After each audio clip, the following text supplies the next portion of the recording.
আমার নাম আনিসুর রহমান। আমি চ্যালেঞ্জ করলাম, আপনার যেই ছেলে ফজরের নামাজ পড়ে না, মেয়ে ফজরের নামাজ পড়ে না, এ ভদ্র না, ভদ্র নয়, ভদ্র নয়, অসভ্য, অসভ্য, অসভ্য। তুমি যদি সাহস থাকে তো তুমি প্রতিবাদ করো, তুমি যুক্তি দাও।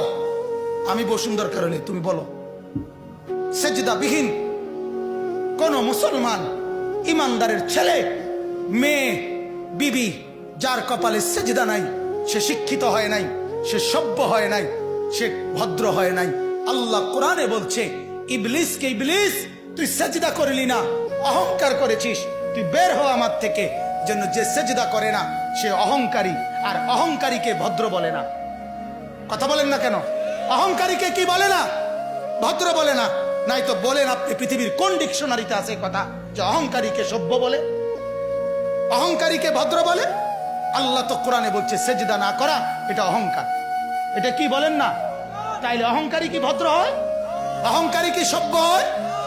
অতএব ছেলেকে ভদ্র বানান, ছেলেকে সভ্য বানান। পড়েন আপনি, কোনো সমস্যা নাই। বাংলা পড়েন, অঙ্ক পড়েন, ইংরেজি পড়েন, পদার্থ পড়েন, জীববিজ্ঞান পড়েন, হিমালয় পর্বত ফুরাটা ফইরা বাইতে পড়েন, কোনো মানা নাই। আটলান্টিক মহাসাগর পইরা বাইতে নালান, কোনো আপত্তি নাই। কিন্তু কোরআন বাদ দিলেন কেন? সেজদা বাদ দিলেন কেন? গোলামি বাদ দিলেন কেন? বন্দিগি বাদ দিলেন কেন? আল্লাহকে ছেড়ে দিলেন কেন? আল্লাহর সাথে দুশ্মনী কেন?